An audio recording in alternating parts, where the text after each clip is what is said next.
Well, good afternoon, ladies and gentlemen. The topic of my speech today is Dream for Ourselves. In the first day of my oral English course, our teacher asked us to think about what we will be doing 10 years from now.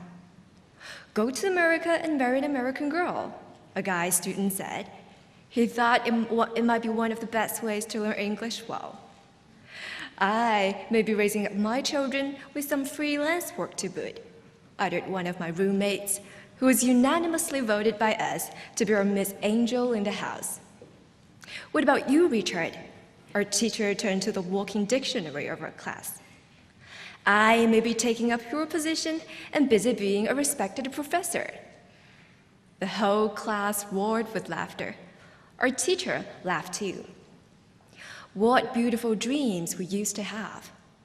But now, while everybody is busy doing a double major, stuffing their heads with straight A's, internships, exchange programs, the once vigorous and diversified voices have thinned into one. Be the one that best suits the need of the job market. Ladies and gentlemen, it is said that dreams should be relevant to reality. But now, aren't we college students too much bound by this reality? If dreams are simply reality shows, can they still be called dreams? A couple of weeks ago, I read the story of Ma Yin, who had to drop out of school because of poverty. She said she wanted to go to school so that her family could live a better life. However, growing up impressed by Martin Luther King's I Have a Dream talk and the Chinese proverb that everyone is born to be somebody, my classmates and I may think that we are less driven than this starving little girl. But aren't we making a difference if we're not being true to ourselves? Ladies and gentlemen, Steve Jobs, CEO of Apple Computer, once said, "Our time is limited, so don't waste it living someone else's life." I think it's especially true with us 20-somethings, who are sort of feeling disoriented in face of dream and reality. The other night, my roommate complained to me what little memory she would have for her college days. True, today's dream might become tomorrow's reality and the day after tomorrow's memory. But if we're not dreaming for ourselves, where can the memory come from? And plus, if we can't even master our own dreams, how can we master the future of our society? Ladies and gentlemen, with the advances in science and technology, we are faced with more of a dilemma than ever. The controversy over surrogate mothers, the right way to treat animals, the pros and cons of the online pop culture. There might never be definite answers to these questions, but how we judge and envision them to be will decide the future of us all. Luckily, I have found my dream, and that's just to be a journalist.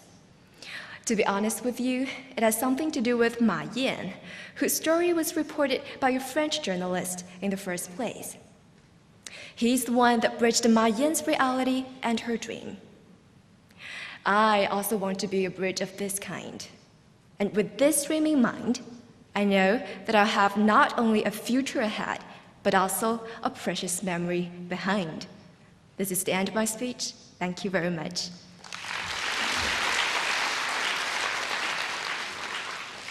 Hi, contestant number 22. Strict laws are important for the security of our society, but there are many cases of injustice based on rigid laws.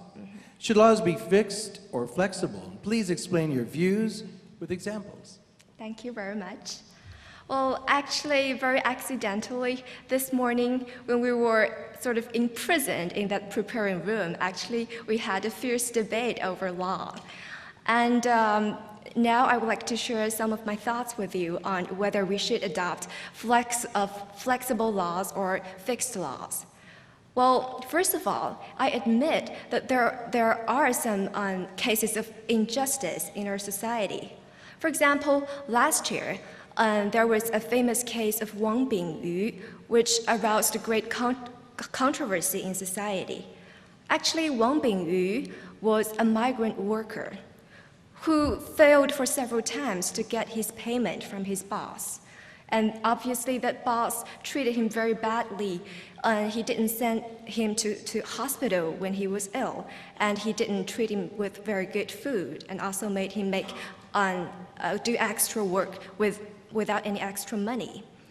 And out of rage, Wang killed several people in charge out of a great rage. And that case aroused a great controversy in society. Actually, when I read the story, I did show some sympathy for that guy because I think it was the fault of the boss in the first place. It was him that didn't pay him the payment that he deserved. So I feel quite sympathetic for him. But as a law minor, I do think that we should adopt some fixed laws. And I have 3 reasons. First of all, speaking of the nature of law, I think definiteness and the forcefulness are the 2 features that differentiate law from other fields, perhaps like moral absolutes and social standards. For example, when 2 drivers, they quarrel on the street, very often they would say, go to the court and settle that dispute. So we can say that actually law plays that final say. It has a final say in deciding these disputes. And secondly, I do think that law serves as a role of warning to the rest of the society. It helps others to realize the possible consequences that they may take for their actions. If the law is not definite, if the law is not fixed, then some speculists, they may take the advantage. They may think that they can escape law. So that is something not very good. And thirdly, about the enforcement of law. Without a fixed law, judges will be very perplexed when applying laws. And the enforcement department will also feel perplexed too. So these are 3 reasons why I think we should adopt fixed laws. Thank you very much. Contestant number 22, thank you for your speeches. You said it is important to find one's own dream and not to live someone else's life. Yeah. I think it will be quite easy to find many people who think they will be happier and feel more accomplished if they could play basketball as well as Yao Ming and run as fast as Liu Xiang. So why do you think living somebody else's life is not always as good as pursuing your own dream? Well, thank you very much. Well, I'm not saying that we shouldn't live someone else's life, but we should have a clear perception of what we really want. If what we really want is similar to others' life, of course we should follow their examples. And of course, their experience and some of their talents or good examples may enlighten us and may sort of sweep some obstacles in front of us. That would be something very good. But the point is that you have to have a clear perception of what you want, and that's the most important. Thank you very much. Contestant number 22, thank you very much for your speeches. In one of your speeches, you talk about law and justice. Yeah. Mm-hmm. Do you think that lawyers and judges are always impartial? Lawyers and judges are always impartial. Well, I think actually this is the goal that we should pursue, because take judges, for example, they actually serve as the middle ground between government and people, or between the public power and private power. So I think if they tip toward one side, the whole balance of the society will be disturbed. And that obviously would be something not very good. And as the lawyers, I think justice is also an important obligation for them, because they have to be responsible to their clients, but also at the same time, I think as a responsible lawyer, he or she should be responsible for society. Thank you very much. Thank you, contestant number 22. In your prepared speech, you talked about the memories of the college years that your roommate might have. Can you tell us what you hope will be your best memories of your college years? Well, thank you very much. Actually, I think that the best memory for my college life is that I can really do what I like in college life.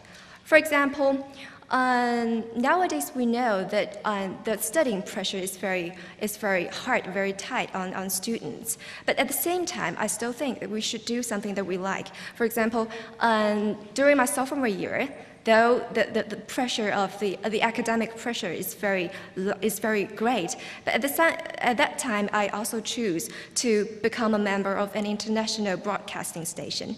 And I think that I really enjoyed a lot of fun there because I want to be a journalist. I want to do something in relation to journalism. So I choose this very good opportunity to become a member of that corporation, not corporate, that organization. So I think that I really followed my heart in my college life. And that is the best memory that I can imagine for myself. Thank you very much.